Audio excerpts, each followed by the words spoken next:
सतगुरु की साजी निवाजी प्यारी साध संगत जी, प्यार और सत्कार से कहना धन निरंकार जी। साध संगत जी, आज दासी आप जी के चरणों में निरंकारी राजमाता जी के दिव्य वचन रखने जा रही है। आप जी परवान करें, अगर कोई गलती हो जाए तो क्षमा करें।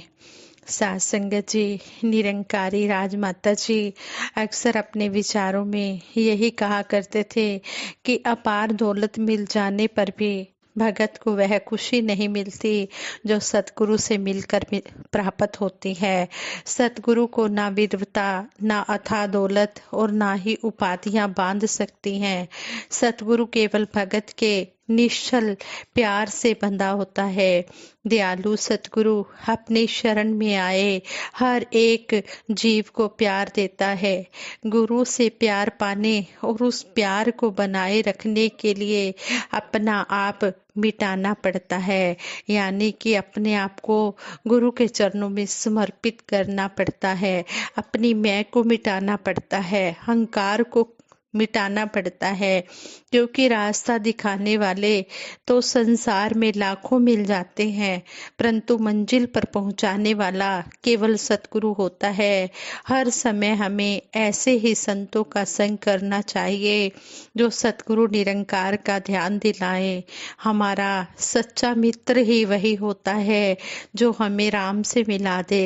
इसलिए भक्ति की पहली सीढ़ी ऐसे मित्र की खोज होती है। संत सहनशील होते हैं।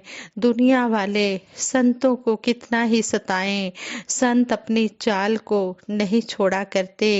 यही गुरु की सिखलाई है, यही गुरु का पाठ है और यही गुरु की पूजा है। सतगुरु के चरणों में यही अरदास है कि दातार तूने जन्मों जन्मों की मैल उतार दी है, तूने यह साफ सुथरा जीवन दिया है, कृपा करना हम गुमराह होकर फिर से इस मैल में ना फंस जाएं। गुरसिख उसी को कहते हैं जो पल पल गुरु की शिक्षा पर ध्यान देता है कि सतगुरु हमें कैसे चलाना चाहते हैं, हमसे कैसी कैसी उम्मीदें रखते हैं। गुरसिख हर पल अपने गुरु की शिक्षा मन में बसाए रखते हैं। उनके उठने बैठने देखने आदि सब में तब्दीली आ जाती है। आप साथ संगत में आने वाले बच्चों की चाल ढाल देखो और संसार में रहने वाले बच्चों की चाल ढाल देखो, संतों का बोल चाल देखो और जिस दुनिया में हम रहते हैं उनकी बोल चाल देखो, तो अंतर स्पष्ट हो जाता है कि गुरु कृपा से जीवन में कितना अंतर आ जाता है। गुरु की कृपा से ही प्रभु को जाना जा सकता है, अपने आप नहीं। अपने आप के लिए तो कहा है कि अपनी करनी थे नरक में भी ना पाऊं ठोर। भाव अपनी करनी से तो शायद नरकों में भी जगह ना मिल सके, लेकिन जब सतगुरु की महान कृपा हो जाती है तो गुरसिख का एक एक शब्द गुरबाणी में दर्ज हो जाता है। आप सभी भाई गुरदास जी को जानते हैं, उनके शब्दों को श्री गुरु ग्रंथ साहिब जी की कुंजी का दर्जा दिया गया है। उनके जीवन की एक घटना है कि वे जब भी स्टेज पर खड़े होते इस बात को दोहराते, जे गुरु सांग वर्तदा सिख सिदक न हारे। एक दिन गुरु साहिब ने कहा कि जाओ ये कुछ अशर्फियां ले जाओ और घोड़े खरीद कर लाओ। भाई गुरदास जी चल पड़े। एक जगह पर घोड़े के व्यापारियों से सौदा तय हो गया।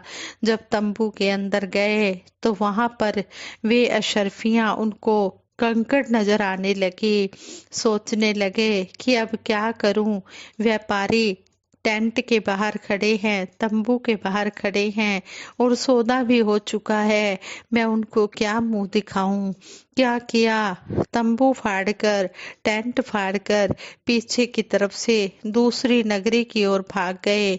वहां जाकर भी अपने गुरु की महिमा ही गाई। जब भाई गुरदास जी काफी दिन तक वापस नहीं आए तो गुरु साहिब जी ने कुछ सेवकों को भेजा कि भाई गुरदास जी को ढूंढ कर लाओ। सेवक ढूंढते ढूंढते उस टेंट तक पहुंच गए। देखा अशर्फियों का ढेर लगा हुआ है, पर वहां है कोई भी नहीं। पूछने पर पता लगा कि वह फलां नगरी में चले गए हैं। उन्होंने वापस आकर गुरु साहिब को बताया तो गुरु साहिब कहने लगे कि वह जहाँ भी है जाकर मुशक्का बांध कर ले आओ। जब उनको बांध कर गुरु साहिब के पास ले गए तो गुरु साहिब मुस्कुराकर कहने लगे, भाई गुरदास जी, वह बात फिर दोहराना जो तुम हर रोज पढ़ते थे। तब भाई गुरदास जी ने कहा कि जे गुरु सांग वरतदा सिख सिदक न हारे, नहीं बल्कि जे गुरु सांग वरतदा क्या सिख विचारे। साथ संगत यह बातें तब ही समझ आती है जब हमारे मन का नाता सतगुरु के साथ जुड़ जाता है। वरना मन के बारे में तो आप सब जानते हैं कि मन तो ऐसी ऊंची ऊंची उड़ाने उड़ता है कि कोई इस तक पहुंच नहीं सकता। कई बार आप साथ बैठे इंसान के साथ बात करके देखें तो उसका ध्यान मन कहीं और गया हुआ होता है।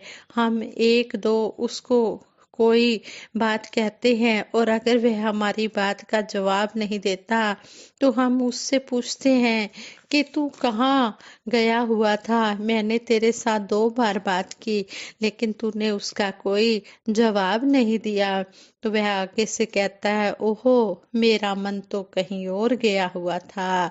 साथ संगत जी, शहनशाह बाबा अवतार सिंह जी महाराज कहा करते थे कि जहाँ भी जाया करो ध्यान से सुना करो। अगर ध्यान से नहीं सुनोगे फिर कैसे कह सकोगे कि ये सही बोले हैं या गलत, या इनके विचार कैसे हैं।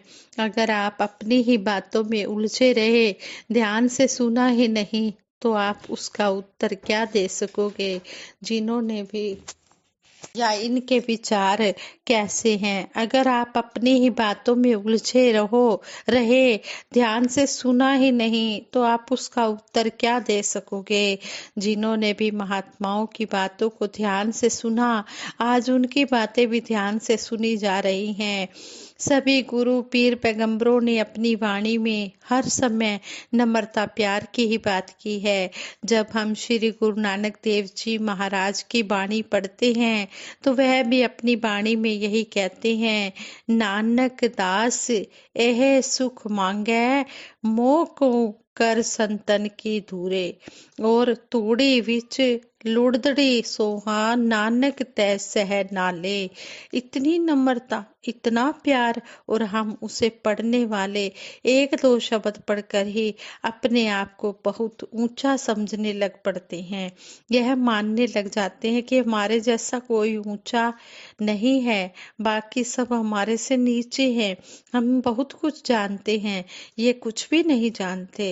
साथ संगत जी, अगर हम भक्तों के एक शब्द को भी अपने हृदय में बसा लेते हैं तो जीवन ऐसा बन जाता है जिसकी मिसालें दी जा सकती हैं। भगत वही होते हैं जिनके लिए कहा गया है कि भगत तेरे मन पावंदे, दर सोने कीरत गाँव दे। वही भगत शोभायमान होते हैं जो इसकी कीर्ति प्रशंसा करते हैं। वे भगत नहीं होते जो निंदा चुगली वैर विरोध में पड़े होते हैं। अगर हम प्रशंसा करने वालों की शिक्षा पर चलें तो यह जीवन बहुत खुशहाल होगा, हमारा मन भी आनंदित होगा और वातावरण भी खुशहाल बना रहेगा। क्योंकि मन की जैसी अवस्था होती है हम वातावरण का भी वैसा ही प्रभाव ग्रहण करते हैं। जैसे बरसात होती है तो पत्तों के ऊपर घास पर बरसात की बूंदें टिकी होती हैं, उन्हें देखकर जिसके मन में खुशी होती है वह कहता है कि ये बूंदें कितनी अच्छी लग रही हैं, जैसे मोती बिखरे हुए हैं। और जिसके मन में उदासी होती है वह कहता है देखो भगवान भी आंसू बहा रहा है। इसी प्रकार कई बार अपने घर से हम बड़े खुश मूड में यह सोचकर चलते हैं कि चलो दोस्त के घर जाते हैं, वहाँ अच्छा हंसी मजाक करते हैं। जब उधर पहुँचते हैं तो वह दोस्त उदास बैठा होता है या रो रहा होता है।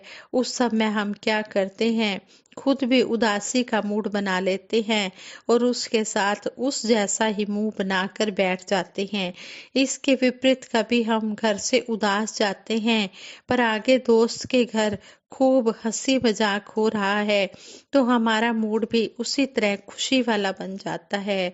आपने यह भी देखा होगा कि बच्चे अक्सर शीशे के आगे खड़े हो जाते हैं, वे जीभ निकालते हैं, रोनी सूरत ही नजर आती है।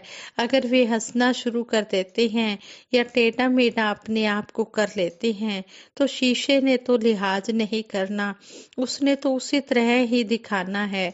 भक्ति की बातें भी इसी तरह होती हैं। जैसे जैसे कोई मन में विश्वास ले आता है, सिदक ले आता है, अपने गुरु पर भरोसा ले आता है, वैसे वैसे ही वह आनंद और खुशी प्राप्त करता है। आओ साध संगत जी, यही अरदास यही प्रार्थना करें कि दातार हमें भक्ति के रंग में रंग रखे ताकि हमारा विश्वास और ज्यादा मजबूत से मजबूत दृढ़ से दृढ़ बनता चला जाए।